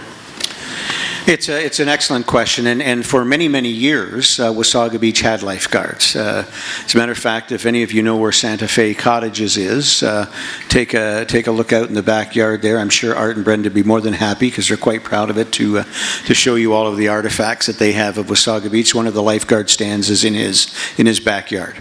I can tell you in 2014, I advocated to bring lifeguards back to Wasaga Beach. Unfortunately, Council today did not see see fit to do that because we had approached and came to an agreement with the province that we would manage part of Beach Area 1 and Beach Area 2, which we did for 3 years. But council at that time was not prepared to support lifeguards in that section. Why is there not lifeguards in Wasaga Beach in general? Is because it's a provincial park and that land is owned by the province of Ontario. And the province of Ontario has not found the need or the desire to have lifeguards on our beach. That question comes up every single year. Every single year, or almost every single year, we lose a life or two in Wasaga Beach. Many of them are in the mouth of the Nottawasaga River where it's signed and people shouldn't be, but there are also tragedies that happen in our main beach area. And so this is another thing that we will have to be looking at in the areas that we'll control as we go through this planning process.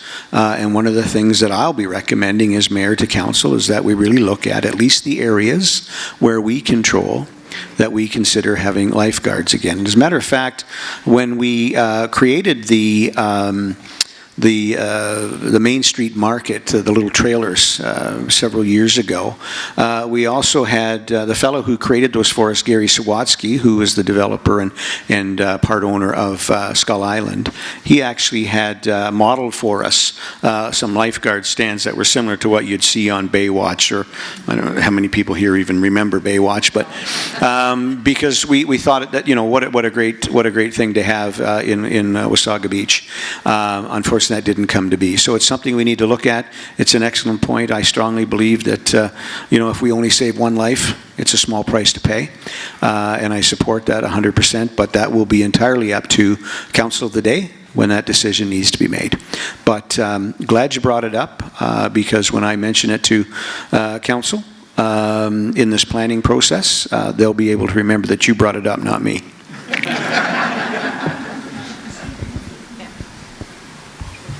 Hello, my name's Debbie, and I've lived in Wasaga Beach full-time for 4 years now.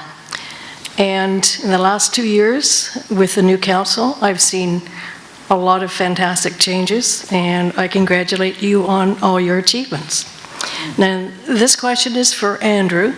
Andrew, do you know what the budget is, or was, the 2024 provincial budget for maintenance and enforcement and capital projects for Beach 1, New Wasaga Beach, and Allenwood Beach?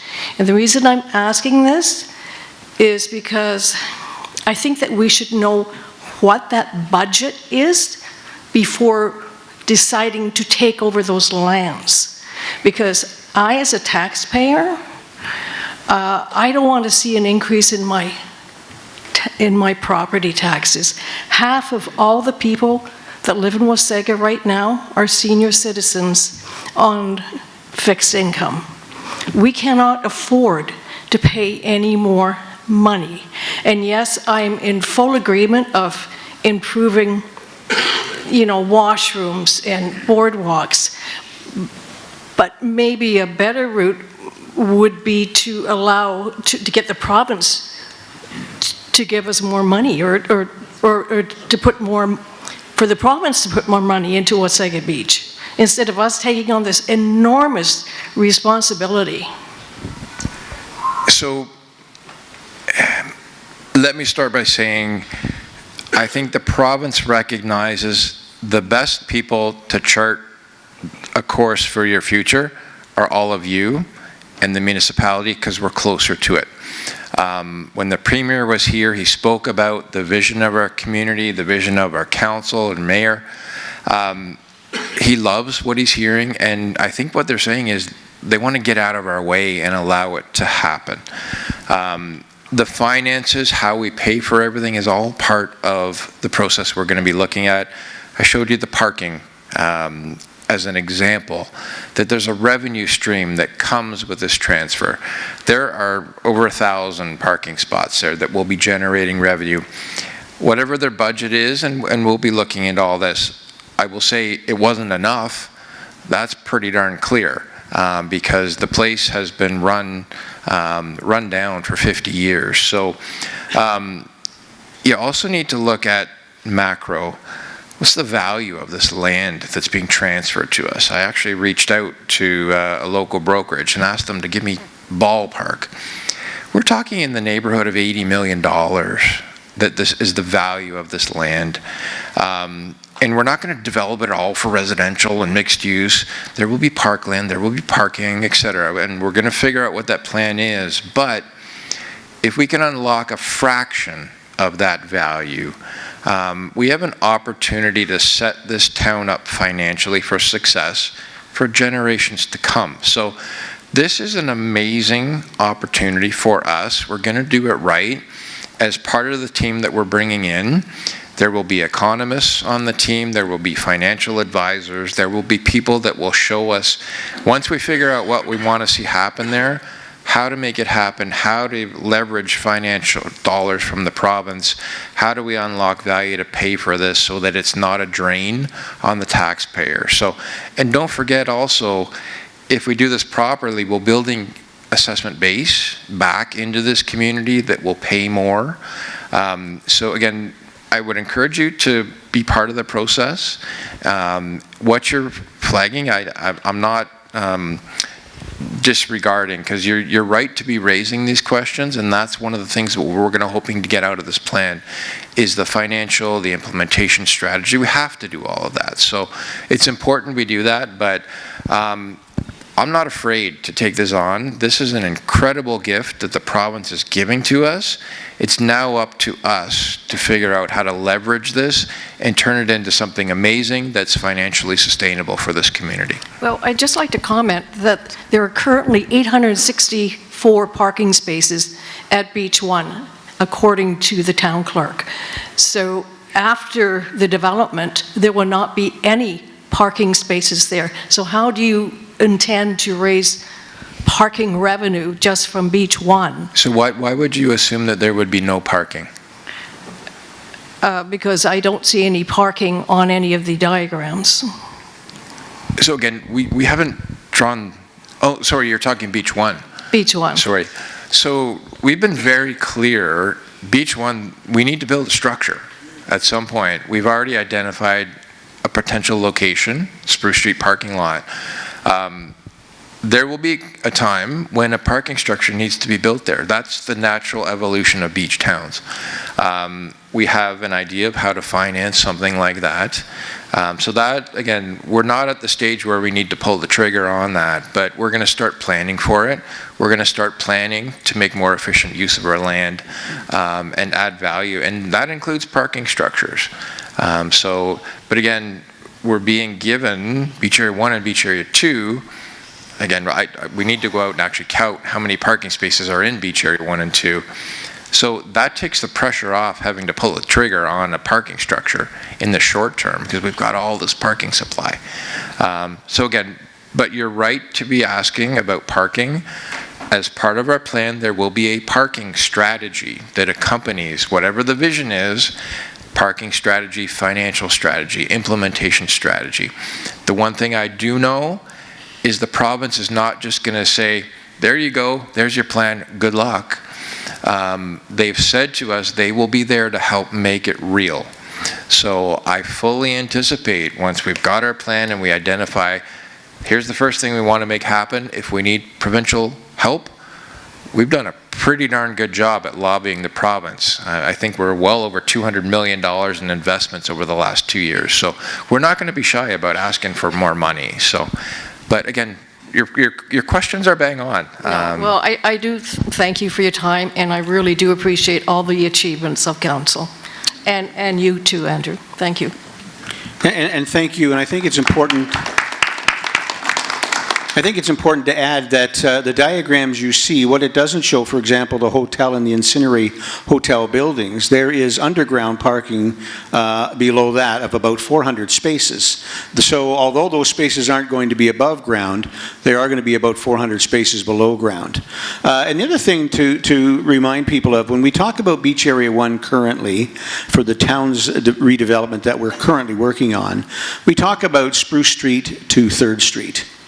In Beach Area 2, we're talking from the town's perspective and the lands we own from 3rd Street to 6th Street.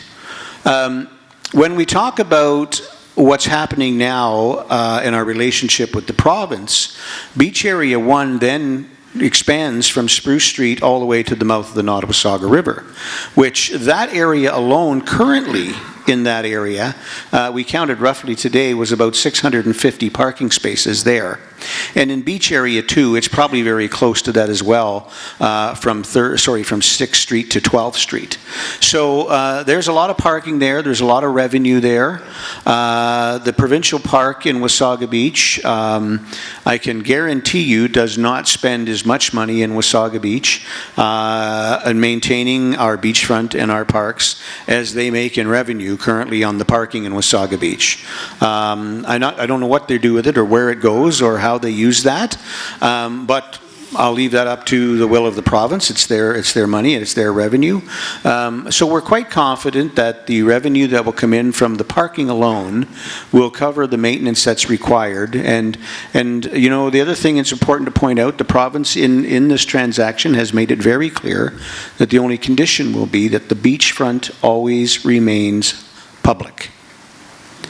This council knows as well or better than anybody that this beachfront is the heart and lungs of our community, and how vitally important it is that not only each and every one of you, but anyone else who visits this community has open and free access to our beachfront, and you have our word that that is not going to change. Thank you. And I'm going to stay to my left because this gentleman's been very patient. Thank you. I think it's amazing what you've been able to do with the province and influencing them on Beach 1 and 2, etc. There's also Beach 3, 4, 5, and 6, with a lot of our residents, you know, enjoyed there, and they've just been as ignored as Beach 1 and 2 by the province. So I'm hoping that you can add some influence.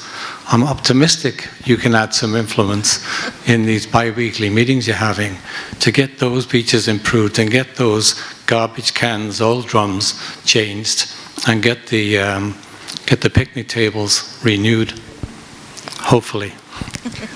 So that's a great point. We actually did that in our last working meeting, which was 2 weeks ago. We're actually meeting again tomorrow. What the Ministry of Tourism is hoping is that through this relationship, through this planning process, we can open some eyes about best practices. Many of you may not know this, but the 1978 plan was never fully implemented. There's a whole chapter about how to activate those beach areas. There was supposed to be vending. There was supposed to be all kinds of things that never happened. So I think through this opportunity, we can work with and collaborate with all ministries at the province and show how to unlock value and deliver a world-class destination, but more importantly, a world-class place to live for all of you. And I think some of those ideas will infect the thinking at Beach Area 3, 4, 5, 6. So that's the goal, and I know there are some folks at the province who are hoping that is part of the process as well. To my right. Yes, I just want the opportunity to clarify one point as somebody who has a relationship with Ontario Parks as a volunteer. First of all, the revenue that Wasaga Beach Park brings in, I have been told, does not cover the costs of managing Wasaga Beach Park.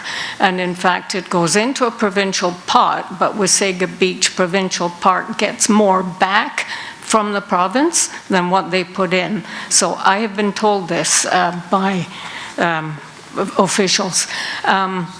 My question sort of follows up a little bit on Debbie's about the costs. So operating costs, that's one thing. Maybe you will find a great way to, keep the taxpayers from having to carry a burden.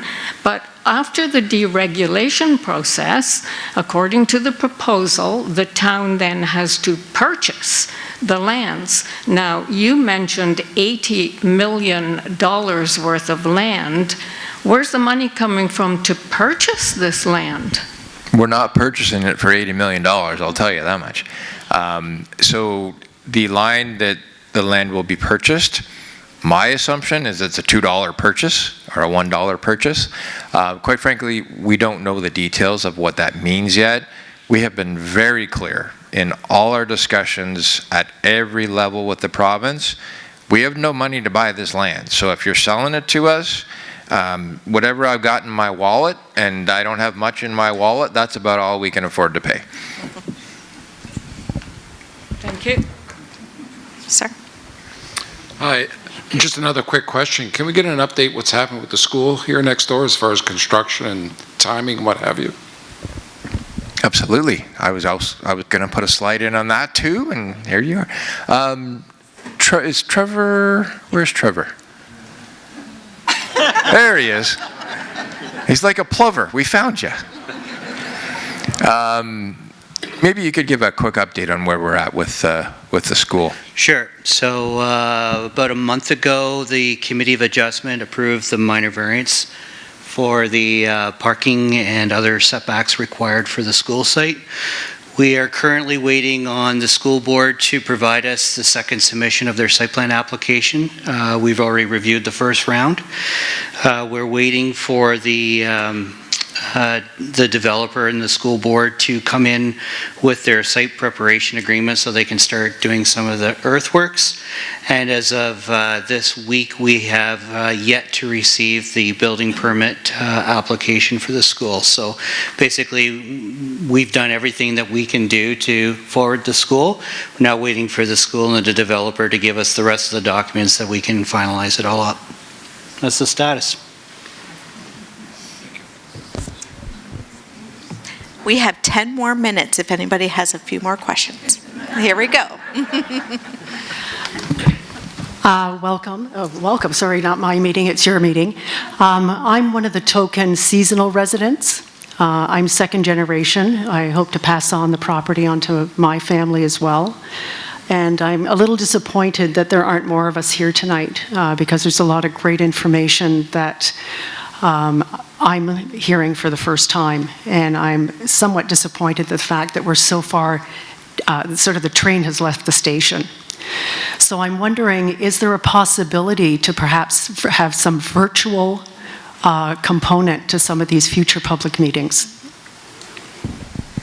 100% yes. And in fact, during my hiatus from Wasaga Beach from 19 to 23, we actually hit the pandemic, and we actually planned 4,000 acres of the city of Brampton, all 100% virtually.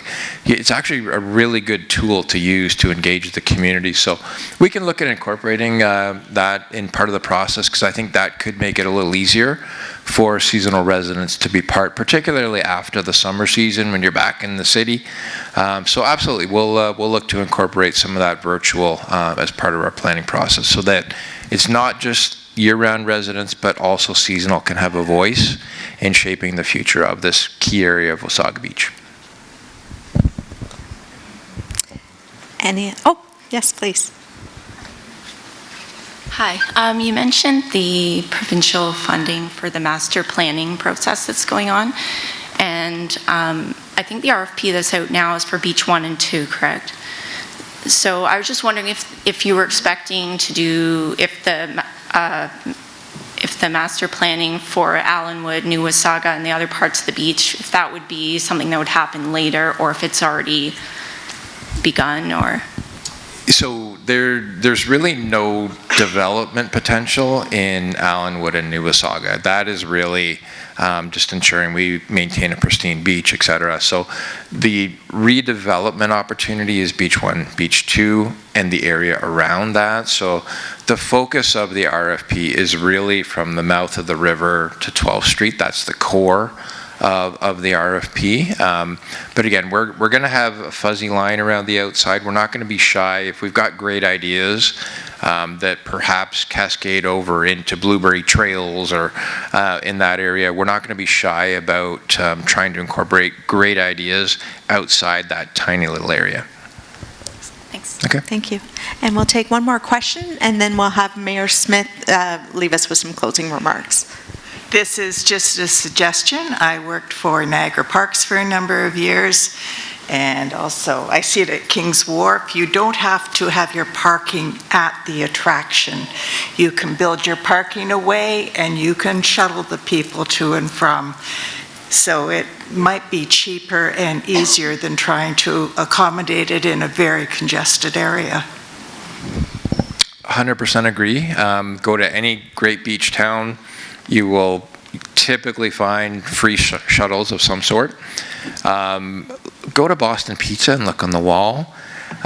This community had a people mover back in the 40s and 50s. So all of the great ideas that I expect will emerge, we're already here. We're just trying to learn from the past to recreate the future in a great, visionary, bold, but in a modern way. But so this town used to have shuttles and people movers. So we'll get back there. All right, well, thank you, ladies and gentlemen, for coming out tonight and showing not only your support and your good comments, but your amazing questions. And I'd just like to end with a couple of things, and that is, the next couple of years is going to be some trying times for some folks in Wasaga Beach. You've heard me say it before, the two things we all hate in life is change in the way things are. But what we know is that we've got to change. We have got to move forward. We have to move this community forward in a positive, affordable, and sustainable manner. And we're intent on doing that. But we need your help. We need the positive attitudes, the positive comments that we hear tonight, and the tough questions, but in a respectable way. And as much as I do my very best to stay away from social media, I can tell you that sometimes I get dragged into that pit. We all have our friends who think that whether you like it or not, you need to see it. So at 10 o'clock at night, they send it to you because they know you're going to bed and you'll sleep well. What the sad part for me is that we have such an amazing community. Born and raised here, I absolutely love this community. My heart and soul is in this community. As I look around this room, I see people, friends that I played Tonka toys with at the beach in this community. Usually my kindergarten teacher is here in this room. She's not here tonight, so I want to note. But, we win together. And as I said earlier, we're not always going to agree or like everything that will be decided. But it's council's job. You have given us the extreme responsibility to make the best decisions that we feel is best for this community based on the feedback that we get from the vast majority of our citizens.